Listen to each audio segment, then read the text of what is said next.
saving it. We have to save something else because I think that's all insurrection. I really think that's really criminal insurrection. So I appreciate the question. These are unsafe places. We're going to make them safe. So you see what's going on in Memphis. Not pretty, but you know what? We're doing a pretty job because it's going to be a very safe place in a little while. And the people of Memphis are so happy that we're there. And the people of Chicago. So you have black women with MAGA hats on in Chicago, all over the place. They want the guard to come in, or we don't care. You know, there was one woman, she was great today. She said, you know what? I don't care if it's the National Guard, the Army, the Marines, the Air Force. I don't care who comes in as long as we're safe. And that's the way most of the public feels. We're going to make Chicago really great again. And we're going to stop this crime. Then we're going to go to another one, and we're going to go city by city. We're going to have safe cities. And it was so great that we started with our nation's capital, one of the worst. I mean, so many people, every week somebody was killed. They'd come from Iowa, they'd come from Indiana. They want to see the Jefferson Memorial, the Lincoln Memorial. They want to see something, and they'd get shot. And you'd call their parents, I'm sorry, but your son is dead. And they go, what do you mean he's dead? Came to Washington, D.C. Not anymore. That's not happening anymore. We have a safe place. We have a safe capital. It's as safe as we have probably almost just about in the country. And if you look back 6 months ago, 7 months ago, this was a death trap. You look back during the Biden, I mean, what they did, how badly they managed things. And almost all of these cities, most of these cities are Democrat run. And we don't care, Democrat, Republican, we're going to make them safe. So we have to save Chicago. It's very important. And you can't have a governor getting up and saying it's good when 11 people were shot over a weekend. What? The Insurrection Act, under what conditions or terms would you? Well, I'd do it if it was necessary. So far it hasn't been necessary, but we have an Insurrection Act for a reason. If I had to enact it, I'd do that. If people were being killed and courts were holding us up, or governors or mayors were holding us up, sure, I'd do that. I mean, I want to make sure that people aren't killed. We have to make sure that our cities are safe. And it's turning out, and we started with D.C. It's been so closing. We're losing a lot of restaurants, as you all know. And now restaurants are opening and they're thriving. And I went 2 weeks ago and it was great. I'm going to go again. I felt very safe, very safe. Forgetting about guards and Secret Service, I would have gone. It would have been very safe. D.C. is a great, and look at the cleanliness of D.C. Look at how it's clean. You don't have tents all over the place. We had parks where you couldn't even walk through the park. You had people from tents, and they were violent people. Some of these people were violent people. We have a great, safe capital again. And if you look at it in 6 months from now, it'll be the most beautiful anywhere in the world. It's being cleaned. The graffiti's all gone now. The tents are all gone. We have a capital that you can be proud of, but it'll only get better with time. Mr. President, Tomorrow is October 7th, the 2-year anniversary of the original Israeli attack. Do you expect the Gaza deal tomorrow, or is there any sort of hostage? I think we're going to have it soon. I think we're going to have a deal. It's a hard thing for me to say that when for years and years they've been trying to have a deal with Gaza, but I mean, literally for centuries. Okay, if you really think about it. But we're going to have a Gaza deal, I'm pretty sure, yeah. And what do you heard about the talks? Well, I'm the one that got the hostages back. Remember that, you know? I'm the one that. I was going to ask you that. Yeah, I got them back. Israeli citizens are celebrating what you've accomplished in this deal. Should it come through, there will be a lot of celebration on the streets of Israel. The hostages' families, have they been in contact with you with regard to this deal that could happen? They're so happy about it. It's like they can't breathe. One said, I can't breathe. You know, it's very sad because you have hostages and you have people that are no longer living. But the parents, and I've said this to you many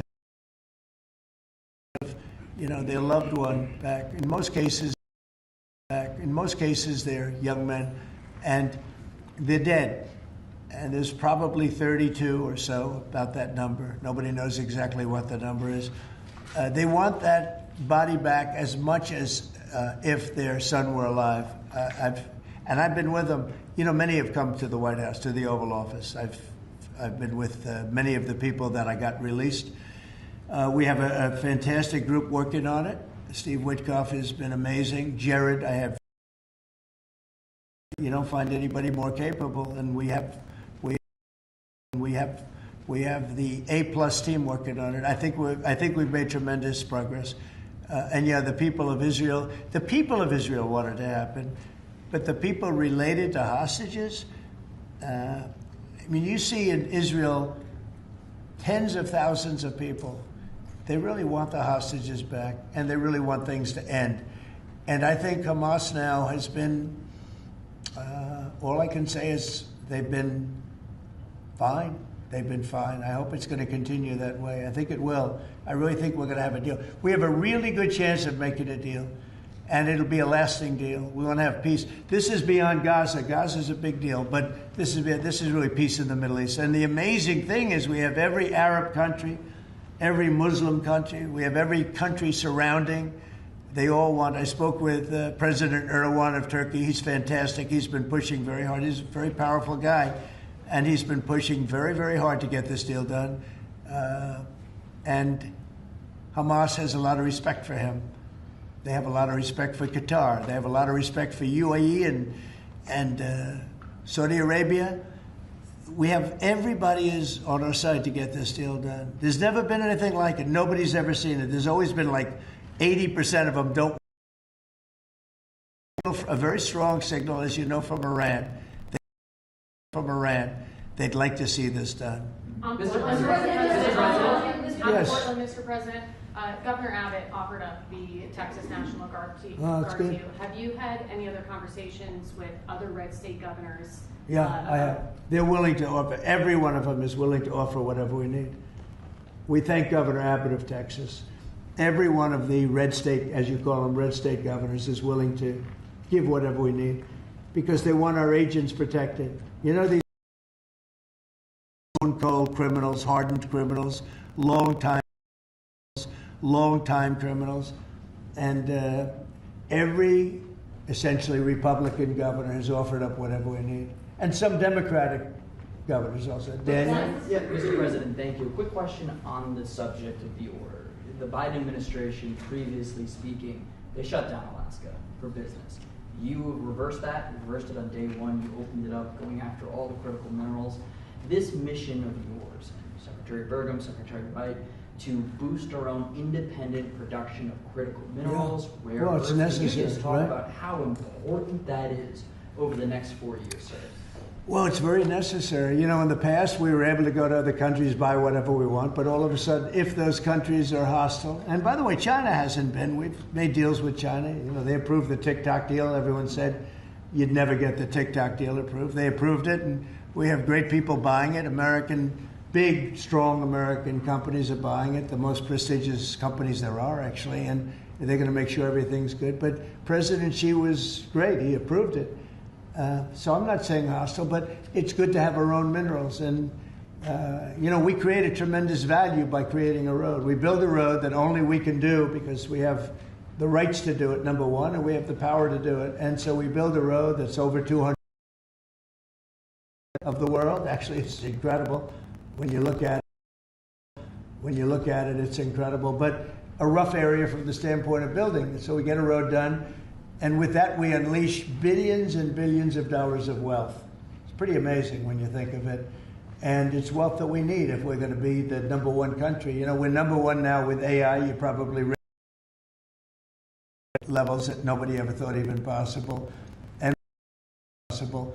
And one of the reasons we are is because of energy. So our grid is old and tired, like most grids are. They get old with time. I mean, you know, the older you are, the older the grid gets, right? But I've allowed the people building AI or other plants, other types of plants, but AI in particular because they need so much electricity. I've allowed them to build their own power. And it's been amazing. They're building massive plants, and with the plant, they're building their own electricity. They've become a utility in a sense. I said, maybe you'll do better with the utility than you do with the AI. I don't know. But we're letting them build their own electricity. So We don't have to worry about the grid. We don't have to worry about anything. And they're going to build it in such a way that if they have excess capacity, they're going to put it back into the grid. It's pretty amazing. So when they build, we're giving them permits to build their own electric power plants, and it's incredible when you see what they're doing. And because of that and other things that we're doing, we're leading every country. Nobody's even close to us with AI. And AI seems to be the big thing. I don't know. I can't tell. High stock prices because of AI. So a lot of people think it's great. A lot of people think it's great stuff. And I think it's great stuff. I look at it. It's amazing what it can do. In terms of medical costs, in terms of knowledge, it's basically information, and information at a level that nobody thought possible before. So we'll see. But they're building plants where you saw the one overlay that I did where, in this case it's Meta, one of their plants is essentially the size, almost the size of Manhattan. And that's a building, you know, it's a building that covers Manhattan. So it's big stuff. And nobody's even close to us. We're leading AI by so much. Mr. President, Yeah, go ahead, please. Since the start of your administration, we've seen a lot more Americans wanting to join ICE. And as we're seeing more attacks on them right now, what's your message to rank and file ICE agents who are trying to do their jobs but are facing 1,000% increase in attacks? I love your questions, you know. I like it. So who are you with? I'm with NTD. Very I was good. the one who got mugged. You were the one, that's what I thought. You got mugged. You're not getting mugged anymore. No, anymore. She was really, you're lucky to be with us with that deal that happened. I know all about that. You know, not anymore, though. You feel a different world out there, right? Totally. If you say with the baby nowadays. Oh, good. Well, you're safe now. You're not. Nobody's going to be hurting you in any way. Thank you, Mr. President. Okay. Thank you very much. Mr. President, on the Supreme Court today, Thank you. So the bottom line on your question, we're just going to make things real safe. We're going to have a country that you can be proud of, not a country that you read about every day where somebody gets mugged from behind or hit over the head with a baseball bat. Those people aren't with us any longer. Yeah, please. Mr. President, yes. Thank you very much. Thank you, Mr. President. On today's call with Lula from Brazil, Yeah. are you considering lowering tariffs after the call? Well, I had a great talk with the president of Brazil, who's a good man. I met him actually at the United Nations. I was going up to make a speech and I didn't have a teleprompter. I was walking up to my teleprompter. I said, you know, I don't have a teleprompter. But just before that, I met with President Lula, and I found him to be very good. I mean, we had a very good talk for about, 2 minutes. And then I went, leader in the world sitting out there.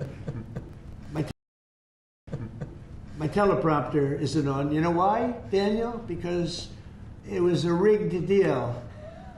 But fortunately, I made a better speech than I would have if I read it off a teleprompter, which is pretty easy to do. So it was quite a day. That was a big day. But we met and we liked each other. And yeah, we had a great conversation. Yeah, we'll start doing business. And are you considering traveling to Brazil for COP30? At some point, I would, and he's going to come here. We talked about that. And a follow-up question on Israel. Israel government has been arresting and reporting activists that were traveling to Gaza. Today, Greta Thunberg, for instance, also some... Well, she's just a troublemaker, I mean, she's no longer into the environment, now she's into this.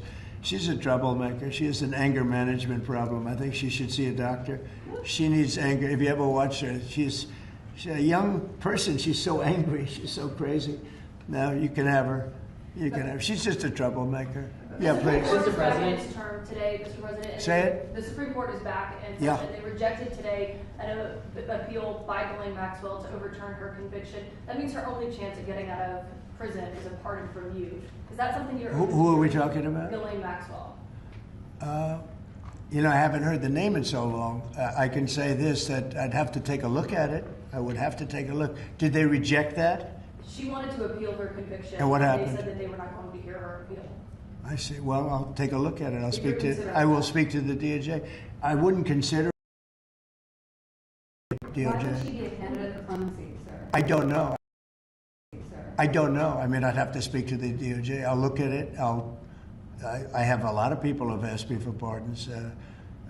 I call him Puff Daddy has asked me for a pardon. But she was convicted of child sex trafficking. Yeah, I mean, I'm going to have to take a look at it. I'd have to ask DOJ. I didn't know they rejected it. I didn't know she was even asking for it, frankly. By Tomahawk missiles to Ukraine, or sell them to NATO and let them sell them to Ukraine? Yeah, I've sort of made a decision, pretty much. Share it You know, with us, if you consider, yeah, I think I want to find out what they're doing with them. Yes. You know, where are they sending them? I guess I'd have to ask that question. Such bad judgment was used there. I think on both sides, by the way. But nobody looks good with the war with Russia and Ukraine. Nobody.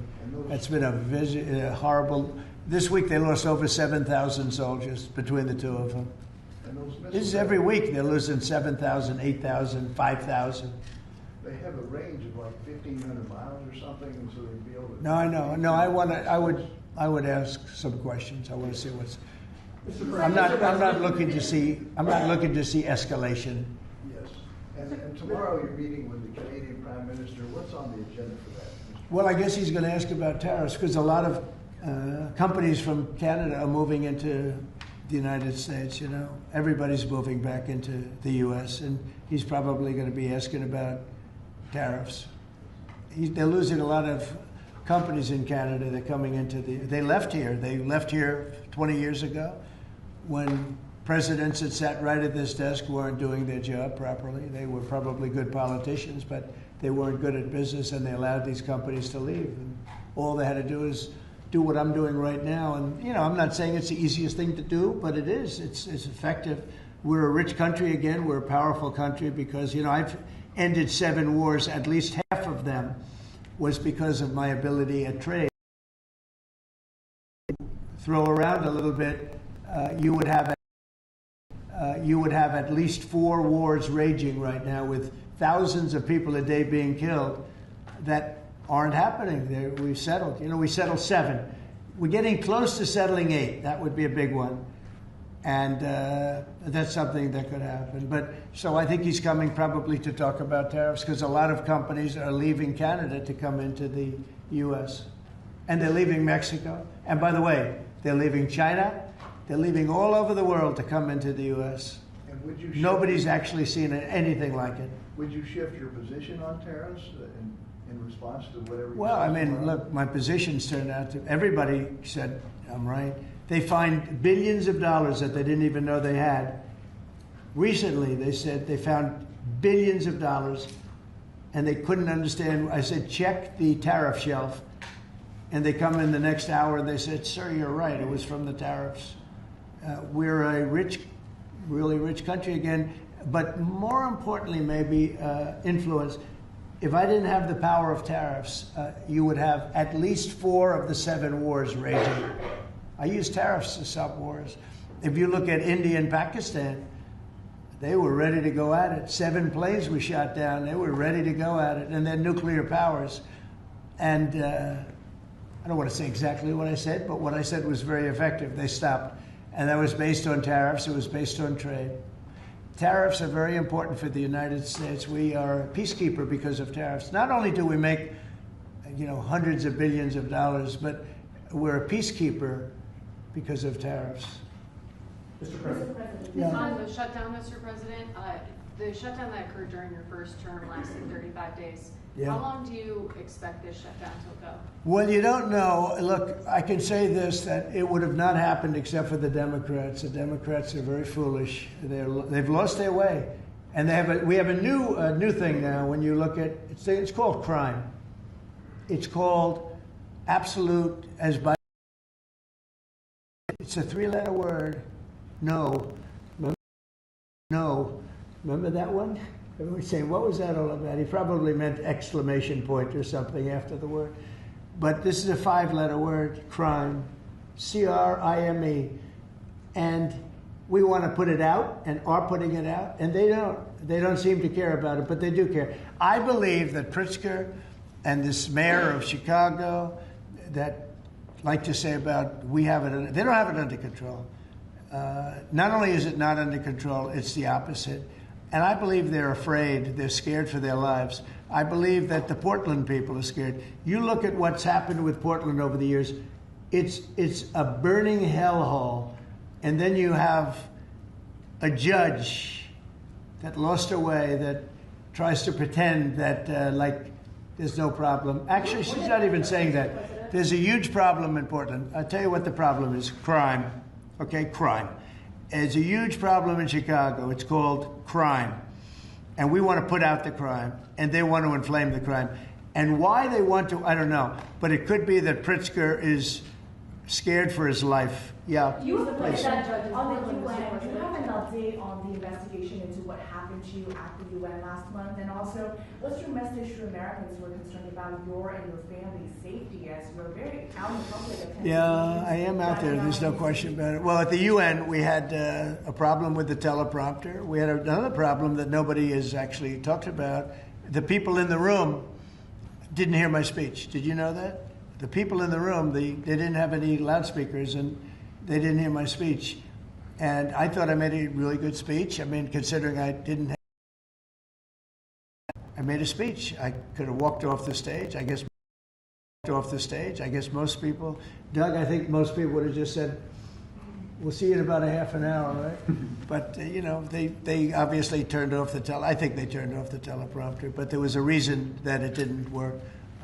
I actually know the reason. They didn't let the teleprompter person into the room, okay, which is essentially the same thing.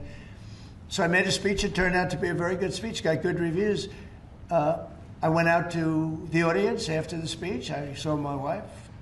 I said, how good was that speech? Was that unbelievable or what? She said, I didn't hear a word you said. I said, what do you mean? She was sitting in the front. I said, what do you mean? She said, you couldn't hear anything that you said. The speakers were turned off.